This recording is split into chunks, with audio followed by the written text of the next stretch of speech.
Halo sahabat karya semuanya, kembali bersama saya Sahari dalam channel Dunsaka Dunia Sahabat Karet. Pada kesempatan ini saya akan menjawab pertanyaan-pertanyaan dari para sahabat karet semuanya sesuai dengan yang saya janjikan bahwa setiap hari Selasa saya akan menjawab pertanyaan dari Bapak Ibu dan sahabat karet semuanya dalam forum ABKM. Anda bertanya, kami menjawab. Dan sekarang saya tidak sendiri. Saya bersama dengan istriku tercinta yang bernama Christine Helmi Indriani. Orang katakan tak kenal maka tak sayang. Maka dari kesempatan ini saya akan memperkenalkan, ini istri saya, Christine Helmi Indriani, nama panggilannya Emi. Beliau ini berasal dari Sumatera Barat di Kota Padang. Dan istri saya ini adalah Bleseran, papanya adalah orang Tionghoa, dan mamanya adalah asli orang Minang, orang Ampe Angke Bukit Tinggi. Inilah istri saya, Ibu Emi. Ayo kita mulai dengan pertanyaan pertama. Ini kayaknya ada berapa pertanyaan ya? Ada 8 pertanyaan. Tapi sebenarnya ada 10. Tapi pertanyaannya sepertinya ada yang sama ya? Ya, Oke. ada yang sama. Ayo kita mulai dengan pertanyaan pertama. Oke, pertanyaan pertama dari Bapak Hafiz Saputra. Yang mau ditanyakan yaitu tentang pembuatan barang jadi latex DRC 60%. Pertanyaan ini juga sama disampaikan juga oleh Bapak Chandra Dwianka. Mohon ilmunya, cara dan bahan membuat latex cair kadar 60%. Baik sahabat karya semuanya, saya akan menjawab pertanyaan ini dari dua orang, yaitu Bapak Hafiz Saputra dan Bapak Chandra Dwiandika. Dan terima kasih atas pertanyaannya. Mungkin yang dimaksud itu adalah bokar 60%. Memang untuk membuat 60% sebenarnya itu tidak sulit sebenarnya. Kalau kita patuhi dengan langkah-langkah yang sudah pernah saya terangkan di vlog-vlog yang lalu, seperti karet bersih, karet kering, kalau misalnya untuk mencapai 60%, itu cukup disimpan lebih kurang itu 2-3 minggu. Kalau karetnya itu bersih, kering, artinya tidak direndam, dan menggunakan asam semut atau istilahnya pembeku yang direkomendasikan seperti asam semut, maka hasilnya itu pasti akan bagus. Jadi 60% itu bukan hal yang sangat sulit. Kadang-kadang petani merasa bahwa itu sangat sulit. Sebenarnya mereka menggunakan pembeku yang salah. Misalnya menggunakan pembeku seperti pupuk, tawas, air baterai dan sebagainya, yang justru ini adalah bisa merusak molekul-molekul yang terdapat di dalam karet. Makanya gunakanlah pembeku yang betul-betul direkomendasikan, karena ketika kita menggunakan asam semut atau asam format itu, serat atau molekul-molekul di dalam karet itu yang latex yang kemudian mengental menjadi bokar itu tidak rusak, akan tersusun dengan baik. Nah, di sanalah nanti ketika dites itu kita akan mengetahui berapa mutu yang terkandung di dalam karet tersebut. Demikian dari saya. Yuk kita lanjut pada pertanyaan yang kedua bersama Ibu Emi. Ayo. Dan selanjutnya pertanyaan dari Ibu Yulisari. Dia berkomentar mengenai mohon infonya Pak, klon bibit apa yang direkomendasikan? Kalau untuk PB260 berapa jarak tanam yang ideal? Terima kasih. Baik Ibu Yulisari, terima kasih atas pertanyaannya. Dan ini saya pada vlog yang lalu sudah sampaikan bahwa karet ini itu berjumlah lebih kurang ada 20 jenis, dan semua karet ini datangnya dari lembah di daerah Brazil itu Amazon. Mungkin saudari tahu bahwa Amazon ini bagaimana ya, itu adalah satu rimba yang besar dan merupakan paru-paru dunia, karena rimba Amazon inilah yang menghasilkan oksigen terbesar untuk kehidupan kita sebagai manusia dan semua makhluk yang ada di muka bumi ini. Nah, untuk PB20 yang tadi disampaikan oleh saudari, bahwa sebenarnya karet ini ada 2 klon. Yang satu adalah yang kita khusus adalah klon penghasil karet. Ya, jadi klon penghasil karetnya saja. Yang kedua adalah klon penghasil karet sekaligus kayunya. Jadi yang Ibu tanyakan mengenai PB260 ini bukan satu-satunya. Itu adalah IRR 104, 112, ada lagi 118, ada yang 220. Jadi banyak. Jadi saya juga tayangkan di layar. Dan juga yang klon yang penghasil karet dan kayu itu juga ada kayak IRR 5, ada juga yang 39, ada juga yang 107 dan lain sebagainya. Semua klon itu pada prinsipnya adalah bagus. Kenapa? Yang penting adalah bahwa karet yang dihasilkan itu dari anak bibitnya ini adalah klon yang unggul. Sesuai dengan undang-undang di sini nomor 12 tahun 92 itu adalah mereka semua ini bibit-bibit yang unggul ini disebut dengan sistem budidaya tanaman yang disebut dengan benih bina. Kalau itu kita pergunakan berarti termasuk klon yang bagus. Dan ini pasti akan menghasilkan getah yang banyak dan kualitasnya yang tinggi. Ini sudah diatur di dalam Undang-Undang nomor 12 tahun 1992. Demikian dari saya. Ya. Oke, pertanyaan selanjutnya. Nah, saya lupa itu mengenai jarak tanamnya. Ini ada saya sedikitkan dulu, saya putar balik. Berapa jarak tanam yang ideal? Memang ada jarak tanamnya berbeda-beda. Seperti di Kalimantan Selatan, itu jarak tanamnya itu satu batang itu seperti 25 meter persegi. Ya, artinya luasnya seperti itu. Dan sehingga 1 hektar itu menghasilkan atau ditanam sekitar 400 ya. Sekitar 400 batang, ya, 400 batang. Ada juga yang kurang dari itu sehingga bisa menghasilkan 500 batang. Untuk di Kalimantan Selatan, biasanya ditanam 1 hektar itu 500 batang, sekarang mulai dikurangi menjadi 390 batang. Kenapa dikurangi? Agar jarak antara satu batang dengan batangnya itu lebih jauh, sehingga di antara karet di antara karet ini itu bisa ditanami jagung, pisang, dan tanam sayur-sayuran, kacang-kacangan dan sebagainya, sehingga petani itu bisa mendapat penghasilan lebih selain karet itu. Dan juga karet ini sebenarnya jangan juga terlalu rapat, misalnya terlalu dekat, seperti misalnya 3x3 jaraknya 9, sehingga antara daun dengan daunnya ini bersentuhan dan tidak kena sinar matahari secara maksimal, seperti vlog yang lalu bahwa karet itu membutuhkan 7 jam penuh dalam sinar matahari secara sempurna dalam 1 hari itu. Kalau itu tidak, berarti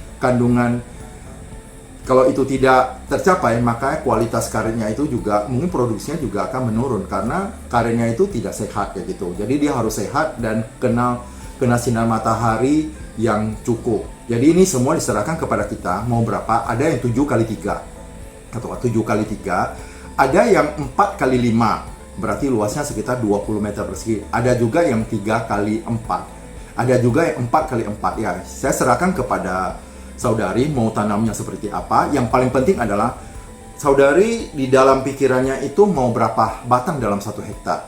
Biasanya mungkin yang paling banyak adalah 500. Kalau lebih dari itu mungkin itu juga kurang efektif lagi.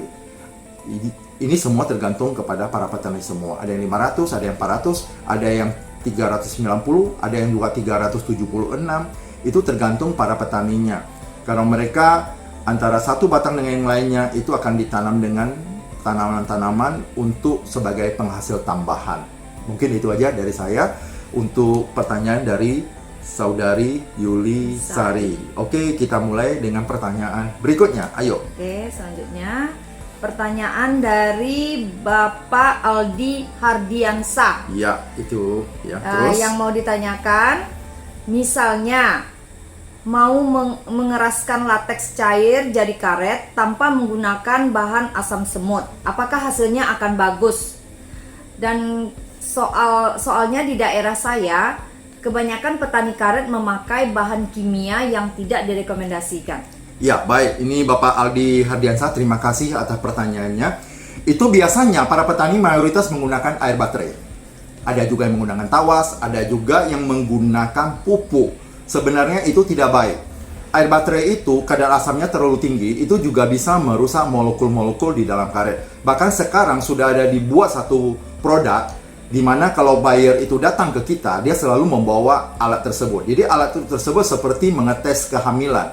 Ketika itu ditempelkan di karet itu, dari warna merah jambu dia akan berubah menjadi warna oranye. Kalau sudah berubah jadi warna oranye, dipastikan bahwa karet itu dibekukan dengan air baterai atau air aki. Ada juga yang menggunakan pupuk. Jadi kalau pupuk ini kadar kotoran, kadar abunya pasti tinggi. Ada yang menggunakan tawas sama, itu juga kadarnya pasti rendah. Karena molekul-molekulnya itu tidak padat. Kalau kita menggunakan yang direkomendasikan seperti menggunakan asam semut yang saya sebut yang direkomendasikan, itu tidak akan merusak molekul-molekul di dalam ini. Saya sudah pernah membuktikan bahwa karet yang digunakan dengan cara lain seperti pupuk dan sebagainya, ketika sama-sama dibekukan, ternyata asam semutnya jauh lebih padat.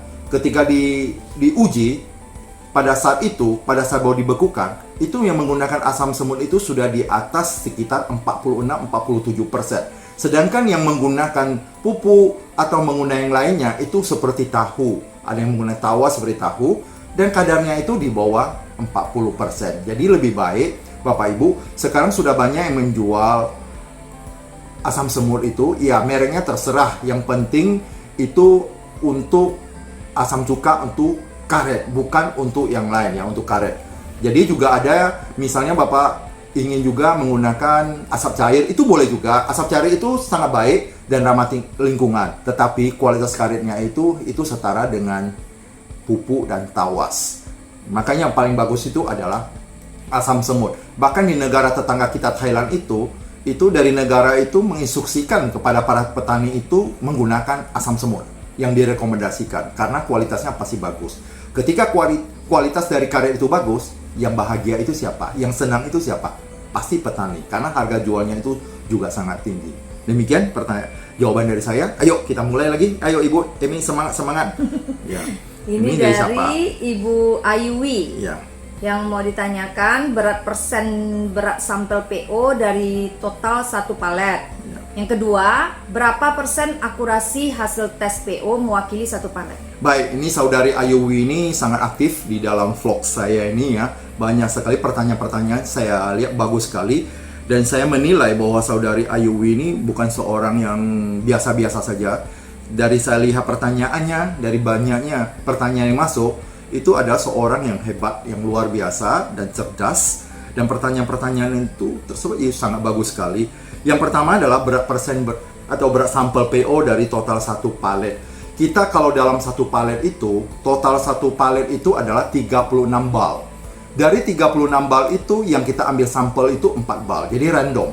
Jadi setiap 9 bal itu diambil 1. Jadi satu sampel ini dari 2 sisi. Jadi secara kalau kita ambil itu istilahnya diagonal ya, kita diagonal. Jadi kita ambil sebelah di sini, kita ambil sini secara diagonal.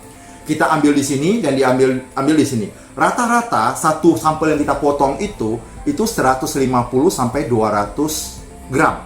Berarti kalau 2 sampel dari 1 bal yang sama, itu beratnya sekitar 300 sampai 400 gram. Dan ini bukan kita yang buat seperti itu. Kalau untuk sampel ini, untuk bagian laboratorium, itu sudah diatur di dalam SNI, Standar Nasional Indonesia.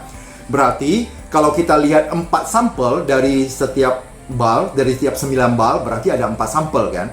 Satu sampel itu 300 sampai 400. Berarti sekitar 1,2 kilo sampai 1,6 kilogram. Itu berat sampelnya untuk 1 palet. Dan ini keakurasinya itu sudah sangat akurat, bukan kita yang katakan bahwa itu akurat. Biasanya kita kalau misalnya ada 33 misalnya PO-nya, kita kasihnya sekitar 34 dan 35. Jadi sekitar 1 sampai 2% mungkin selisihnya agar tidak turun. Biasanya PO itu tidak pernah turun. PO itu cenderung naik. Yang biasanya turun itu PRI. Ketika PO itu naik, PRI-nya cenderung turun kayak gitu. Nah, jadi PO itu kita tidak perlu khawatir. Dan PRI juga kita tidak perlu khawatir. Kenapa? Karena PRI itu adalah 40. Dulu untuk SIR 20 adalah 50, sekarang berubah menjadi 40. Berarti sesuai dengan standar nasional Indonesia itu adalah 40. Jadi kita tidak perlu khawatir. Ini sudah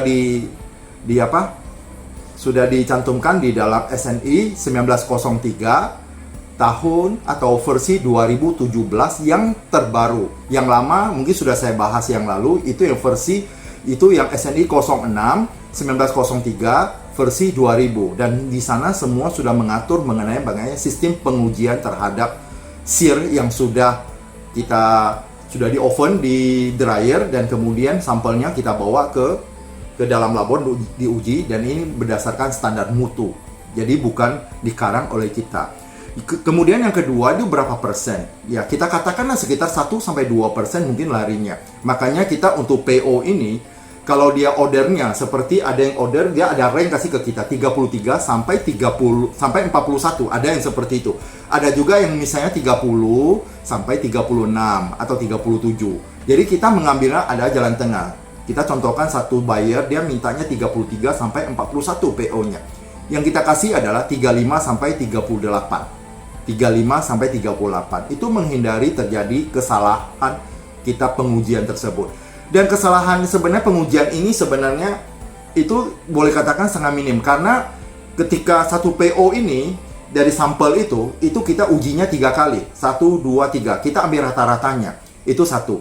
Kedua, kita juga ambil juga pengujian ke baristan atau ke bagian pemerintahan, bukan baristan, istilahnya BPSMB. Maaf, bukan baristan itu untuk lingkungan. Jadi BPSMB kita juga uji ke sana, ujinya apakah kita punya itu sudah oke. Kemudian yang ketiga, caranya adalah kita menguji ada namanya CV rubber. CV rubber itu juga ada rank bahwa kalau CV rubber ini kita uji, misalnya 30 PO-nya, kalau dia berkisar dari 27 sampai 32 PO-nya, berarti CV rubber ini akurat. Makanya kita tes ke mesinnya. Ketika ada rank itu dari 27 sampai 32, dia rata-rata bisa 30 sekian. Berarti peralatan ini akurat. Kita uji, berarti hasilnya pasti akurat.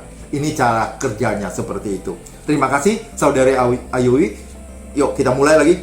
Pertanyaan berikutnya. Ayo. Itu Ibu dari Eni. Bapak Saiful Anam. Ya. Nah, dia hanya berkomentar sebaiknya ada aturan pembatasan penjualan bokar keluar wilayah Kalsel. Kalselteng maksudnya dari pemerintah. Sebenarnya untuk membatasi ini kalau masih di dalam NKRI dalam negara kita itu sulit. Karena itu tidak ada larangan kita untuk membeli bokar dimanapun. Contohnya kita misalnya PT Karyajati kita boleh saja membeli karet itu di Sumatera. Yang jelas harganya itu sesuai dan istilahnya sampai di sini itu sesuai harganya. Dari Sumatera sampai ke Kalimantan. Atau dari Jawa, kita juga pernah beli dari Jawa. Yang penting sesuai harganya, itu bisa saja. Dan tugas pemerintah apabila ada lelang, mungkin di sana bisa dibatasi. Misalnya lelang ini hanya untuk mencakup Kalimantan Selatan dan Kalimantan Tengah. Ya, berarti dari tempat lain tidak bisa masuk. Berarti dari Kalbar, dari Kaltim tidak bisa masuk. Tapi kalau untuk melarang dia beli ke para petani, itu tidak bisa. Kita lihat saja di Kalimantan Barat sekarang, Kalimantan Barat itu boleh katakan hampir tidak ada karet lagi. Jadi mereka membeli karetnya di mana? Di Kalimantan Selatan. Bahkan mereka buka gudang di Kalimantan Selatan. Dan tempatnya tidak perlu saya sebutkan dan saya tahu tempatnya. Karena mereka juga punya hak, kita tidak bisa melarang. Karena mereka punya hak untuk membeli di sini, mereka buka gudang di sini dan mereka bawa ke Kalimantan Barat. Bahkan juga banyak dari pengumpul atau pengepul itu mengantar karetnya itu ke Kalimantan Barat. Karena apa? Karena harga di sana jauh lebih tinggi dari sini. Walaupun perjalanan mereka PP itu sekitar mungkin 7 hari sampai 10 hari. Karena harganya cocok, ya mereka bawa ke sana. Ya itu hak mereka, kita tidak bisa larang. Tapi kalau pengiriman ke luar negeri, nah itu lain lagi ceritanya. Karena itu sudah dibatasi oleh aturan-aturan negara. Tetapi masih dalam negara NKRI tidak bisa. Kecuali lelang yang saya katakan, pemerintah atau dari yang sudah termasuk dalam UPPB, itu pun yang sudah tergabung dalam UPPB, itu bisa dibatasi oleh pemerintah. Tapi kalau di luar dari itu pun tidak bisa. Semua itu kita punya hak dan bisa untuk membeli karet dimanapun. Ya, demikian dari Bapak Saiful, terima kasih. Dan kita lanjut pertanyaan berikutnya. Dari Bapak Sulaiman Akleken. Ya, Bapak Saya Sulaiman. TKI di Malaysia, Pak. Kerja di perkebunan karet. Di sini kami bisa tahu harga karet setiap harinya. Ya, Harga karet juga lebih mahal dari sawit per kilo. Di sini juga pola tanamnya dicampur, Pak. Karet, sawit, pisang abu, nenas dicampur. Lalu saya saya kaget, maksudnya Pak Yang Sulaimannya kaget kaget, dengan kok keadaan seperti itu ya. seperti Ya, itu. kok Kemudian dicampur. dari Bapak Lintang berkomentar, apakah jika karet dicampur sari dengan sawit itu aman untuk karetnya maupun sawit? Nah, baik Bapak siapa ya, Pak Sulaiman dan Pak Lintang, Bapak terima Lintang. kasih atas komentar ya. Ini juga lebih cenderung pertanyaan sekaligus komentar. Kalau tadi sudah saya jelaskan, untuk di Kalimantan Selatan sekarang jarak tanamnya itu lebih jauh supaya para petani itu bisa mendapatkan keuntungan lebih dari tanam sayur, nenas, mungkin yang Bapak sebutkan ada pisang, ada jagung dan sebagainya. Itu sah-sah saja, bisa kok itu. Tetapi kalau karet dicampur dengan sawit, kayaknya di Indonesia saya belum pernah lihat. Kenapa? Kalau kita lihat tuh karet itu jauh lebih tinggi dari sawit. Dan kita ingat, sawit itu kalau tidak kena matahari atau sinar matahari tidak cukup, maka dia buahnya juga kecil atau tidak berbuah. Makanya kalau sawit itu satu batang ke batang lainnya itu kalau tidak salah kira-kira 9 meter. Artinya antara daun yang satu dengan lainnya itu tidak saling, apa istilahnya ya, tidak saling menutupi, sehingga menghalangi cahaya matahari dan membuat sawit itu mungkin hasilnya itu hasil yang atau buahnya itu tidak kurang bagus begitu. Makanya sekarang kalau kita tanam karet di antara sawit itu, karet itu pasti lebih tinggi dan juga rimbun. Kalau karet itu satu batang ya tidak apa-apa, tapi kalau karet itu banyak ya menutupi sawit tersebut, nah, apa yang terjadi? Sawit itu tidak akan berbuah karena apa? Kekurangan dari cahaya matahari. Karet dan sawit itu akan berebut terhadap sinar matahari. Makanya kalau yang kalah artinya tidak berbuah. Kalau karet dia lebih tinggi, mungkin dia akan jauh lebih aman dari itu. Untuk di Indonesia biasanya yang kita lihat ya karet.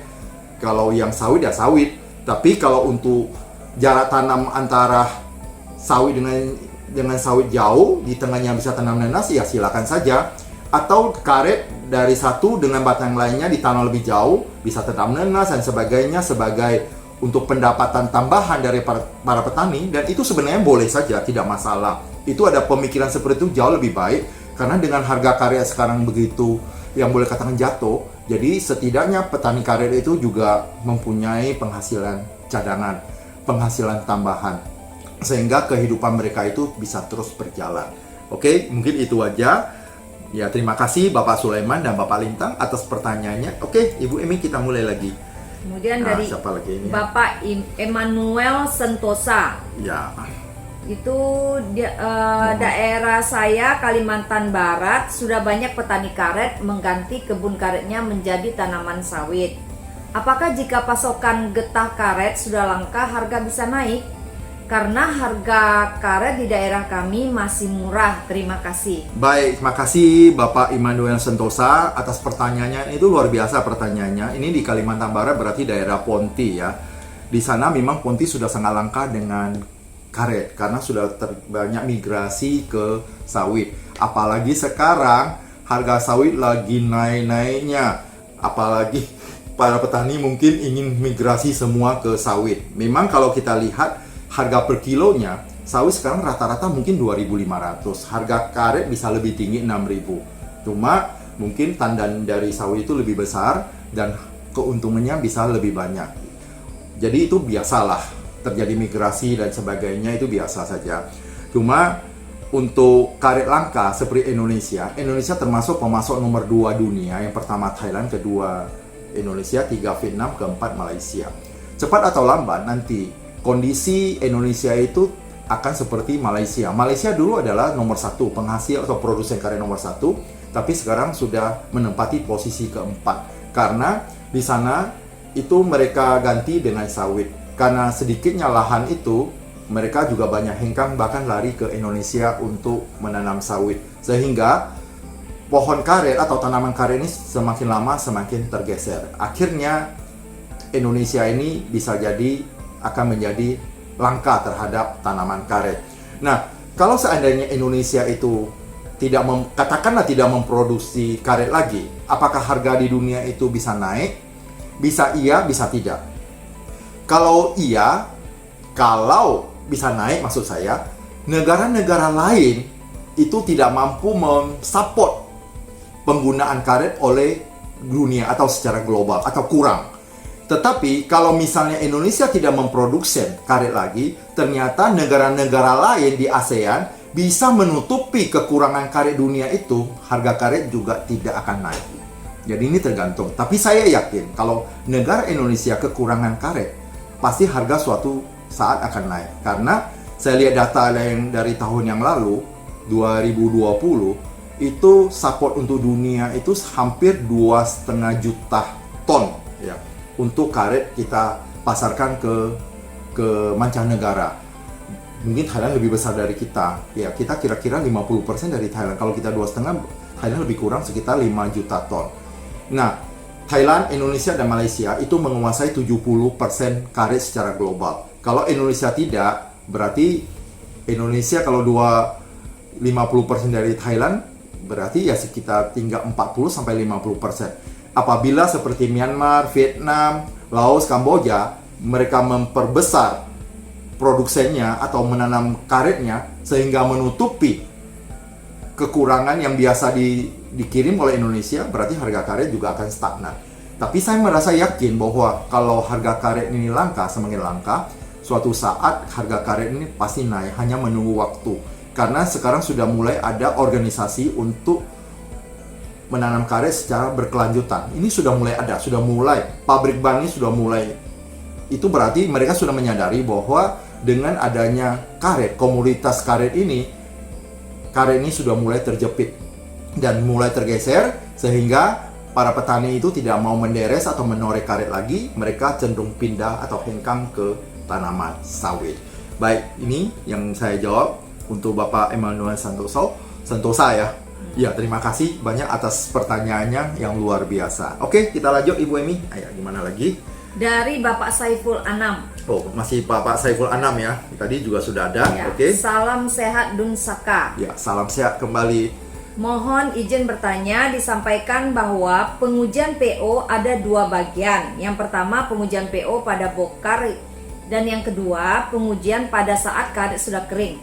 Yang dimaksud pengujian bokar, maksud saya PO bokar tidak diapa-apakan, itu maksudnya bagaimana Pak? Dan caranya bagaimana? Mohon untuk dijelaskan untuk menambah pengetahuan saya Pak. Terima kasih. Baik, terima kasih Pak Saiful Anam. Saya ralat sedikit ya. Di dalam vlog saya itu bukan PO tapi PRI. Kalau PO itu adalah plasticity ya, plasticity original. Jadi ini berhubungan dengan kekerasan dari shear tersebut, ini sudah menjadi shear. Kalau plasticity retention index itu adalah PRI. Jadi PRI ini adalah boleh katakan mutunya itu di sini. Jadi ada 2 macam pengujian. Yang dimaksud adalah karet itu mentah berupa bokar. Kita ambil sampel, kita potong sampelnya. Biasanya kita ambil sekitar 20-30 kilo.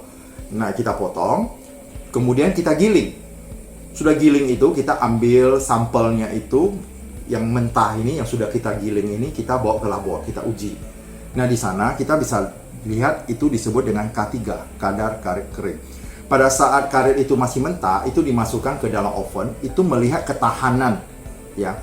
Ketahanan dari karet ini, retentionnya itu ya, berapa ketahanannya itu. Kalau karet itu kering, bersih, bukan rendaman, dia akan tahan terhadap api. Ketika dia tahan terhadap api, maka boleh katakan K3-nya itu pasti bagus. Biasanya untuk rata-rata para petani itu yang saya ketahui yang masuk ke sini, rata-rata ya itu 50-55%. Tapi kalau misalnya dia rendam, karetnya itu sudah melunak, kita ambil sampelnya dan masukkan ke oven dengan panas suhu 140 derajat Celcius, karet itu akan lumer. Karena apa? Molekul-molekulnya lemah. Dia lunak dan tidak tahan api, dia lumer. Ketika lumer itu terjadi, dipastikan DRC atau kadar karet kering atau K3-nya itu pasti jatuh. Maka disinilah para petani akan mengalami kerugian. Perusahaan akan membayar sesuai dengan kadar karet keringnya, persentasenya berapa. Kalau itu direndam, itu bisa jadi 42%, bahkan bisa di bawah 40%. Itu yang pertama yang tadi yang Bapak tanyakan ya, yang tidak diapa-apain. Jadi kita hanya giling dan Setelah selesai, itu kita sudah giling, sudah dijemur di dalam, kalau di Kalimantan namanya sadayan, kalau di Sumatera namanya ampayan. Nah, sudah, anggaplah sudah 14 sampai 21 hari kita turunkan dan kita masak. Masaknya di mana? Di dryer.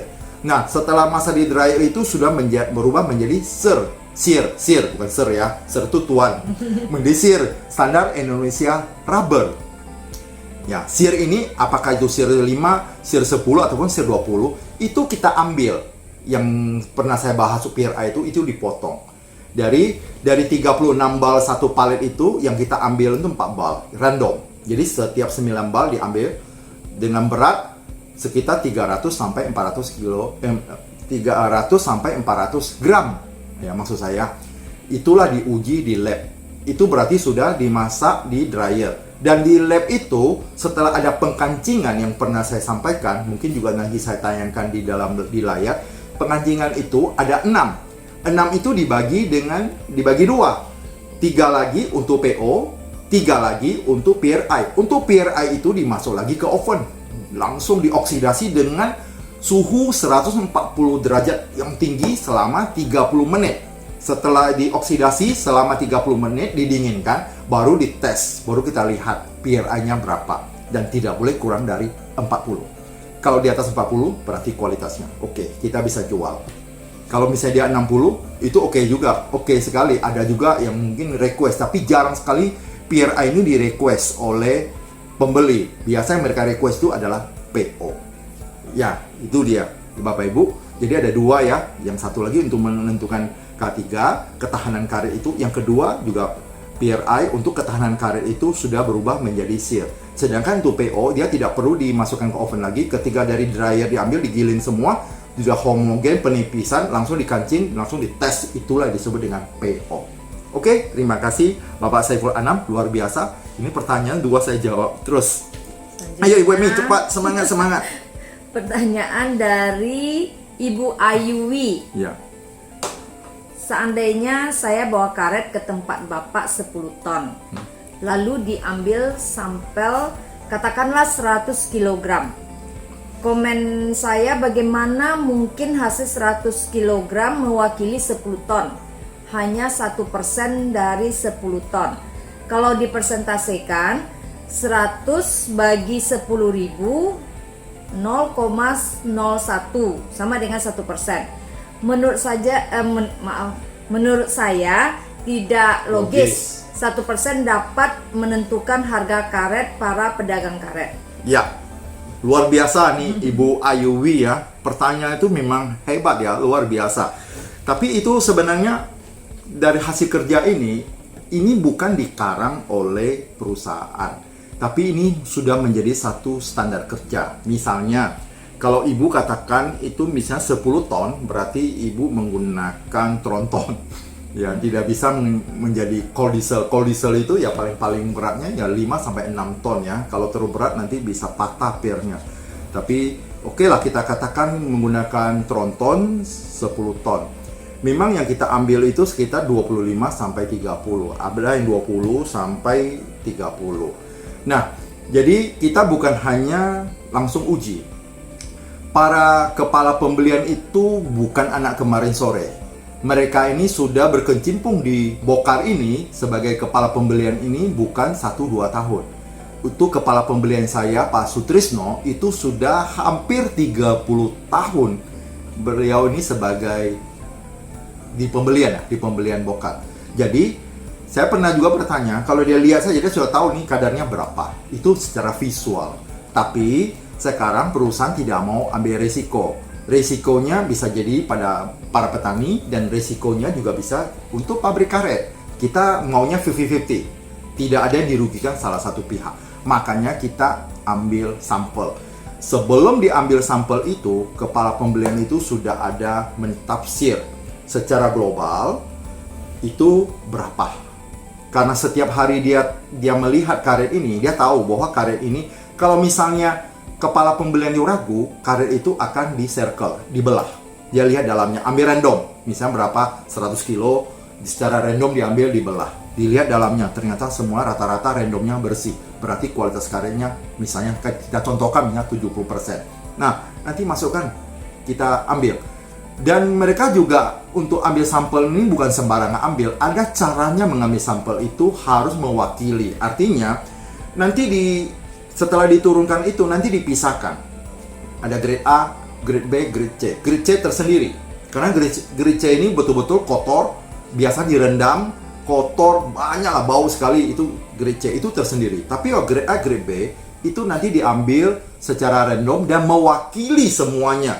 Dan rata-rata karetnya kering, dia sudah mewakili. Dia ambil yang grade A, ini grade B diambil sekitar 20-30 ton. Nah, ini yang diuji. Ketika diuji itu, keluarlah hasilnya. Dan selama ini kita uji, ya tidak pernah ada masalah. Bukan hanya satu pabrik karet. Kita sudah punya satu namanya SI, Standar Instruksi Kerja. Ya. Instruksi Kerja itu IK, bukan SI ya. IK, ya, instruksi kerjanya sudah ada. Dan ini sudah sesuai dengan standar kerja dari perusahaan karet. Ya. Bukan hanya kita buat-buat aja. Kita setiap tahun itu diperiksa, diaudit oleh siapa? Oleh ISO dan SNI. ISO mengenai standar manajemen kita dan SNI adalah mutu kita. Itu semuanya diaudit selama 2-3 hari.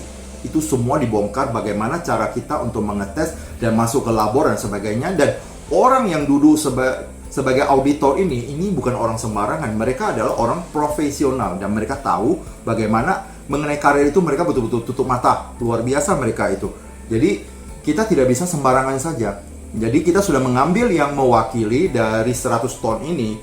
Kepala pembelian sudah mengambil yang mewakili. Berarti 20-30 kilo ini sudah mewakili 100 ton. Dan ini memang begitu cara kerjanya. Caranya itu ada dua. Cara pertama adalah kita ambil 20-30, bahkan ada yang sampai 50 kilo, yaitu tergantung pada kesepakatan berdua dari pabrik maupun dari para penjual ya, toke karet. Nah, kalau diambil 50, ada juga yang langsung masuk ke dryer. 50 kilonya itu langsung digiling dan langsung dimasukkan ke dryer. Kalau misalnya itu keluar, setelah digiling sudah keluar, baru ditimbang nanti persentasenya berapa kadarnya, baru dapat kadarnya berapa. Yang kedua adalah kita ambil setelah kita giling secara homogen semuanya, kita giling, maka gilingnya itu betul-betul berkali-kali sampai gilingan terakhir, katakanlah sampai belasan kali, sampai yang terakhir kita tidak, berapa kali kita giling kita tidak hidupkan air lagi, berarti karet ini sudah kering, baru kita ambil sampel. Sampel itulah kita masukkan ke dalam oven. Dan sudah pernah saya tes di dryer secara keseluruhan 50 kilo ini kita masukkan dan kita ambil sampel yang kecil itu. Saya sudah pernah tes dan hasilnya sama. Persentase di mukanya misalnya 51%-nya sama. Komanya sedikit perbedaannya. Berarti saya sudah pernah melaksanakan itu. Karena saya tidak percaya dengan itu. Apakah itu bisa atau tidak? Maka saya cek, ternyata beberapa kali saya ambil sampel, hasilnya sama. Jadi itu akurat. Jadi itu bukan sembarangan ya Mbak Saudari Ayuwi. Semua itu adalah berdasarkan dengan standar kerja. Perusahaan karet, semua perusahaan karet itu sudah punya standar kerja. Karena kami sudah terregistrasi di dalam ISO dan SNI. ISO itu International Standard Organisasi atau organisasi standar internasional. Artinya manajemen kita itu harus distandarkan dengan internasional karena kita ekspor. Yang kedua adalah mutu kita itu harus sesuai dengan SNI, Standar Nasional Indonesia. Apapun yang kita lakukan, semua tidak akan boleh keluar dari ISO dan SNI. Jadi semuanya adalah pasti. Luar biasa. Terima kasih kepada Saudari Ayuwi. Pertanyaan memang luar biasa. Oke. Nah, habis. Ini totalnya ada 10 pertanyaan. Ada 2 pertanyaan yang sama, jadi kita sisip semuanya. Jadi saya harapkan kepada sahabat karet semuanya, setiap hari Selasa saya akan menjawab pertanyaan-pertanyaan. Silakan tulis di komentar apapun pertanyaannya. Di dalam channel saya, dulu sebenarnya saya hanya ingin membahas tentang karet. Saya ingin maksudnya pabrik ya, bukan pabrik karet. Jadi saya hanya ingin memperkenalkan pabrik karet itu dari A sampai Z. Ternyata setelah saya membuat vlog ini, justru pertanyaannya itu mengenai tanaman karet, bahkan mengenai ekspor dan sebagainya. Karena memang saya juga dulu hidupnya di desa, saya juga tidak asing dengan namanya karet dan saya sudah lihat dan saya juga mempelajari karet. Makanya akhirnya vlog saya ini membahas karet itu dari biji, ya, sudah biji, tumbuh di daerah petani menjadi bokar, dikirim ke pabrik, proses pabrik sampai pengiriman itu semua ternyata dibahas di sini. Dan saya senang sekali bagi Bapak Ibu mungkin yang bertanya tentang saya tentang seputar karet, baik itu pabrik karet, tanaman karet sampai tata niaga ekspor, itu saya mengerti. Itu mungkin salah satu nasib baik saya mempelajari itu dari dulu, ternyata bermanfaat sekali. Dan saya berharap dengan ada vlog Dunia Sahabat Karet ini bisa mengedukasi para petani, sehingga para petani yang berada di pedalaman bisa memahami dan mengerti apa yang saya sampaikan, sehingga mereka bisa menjadi petani yang sukses dan luar biasa. Terima kasih ya. Apalagi ngomong untuk ini ya. Nggak ada lagi ya. Memang mungkin agak jarang untuk berbicara di depan, jadi itu biasalah kayak gitu. Tapi nanti lama-lama ikut saya dalam vlog ini untuk tanya jawab, nanti juga bisa bicara sendiri. Ya, sudah bisa lancar dengan pembicaraan itu. Terima kasih kepada para sahabat karet semuanya atas dukungan dalam vlog ini, ya, dalam channel Dunia Sahabat Karet ini. Semoga Bapak Ibu selalu sehat, sukses, bahagia, dan luar biasa. Sip.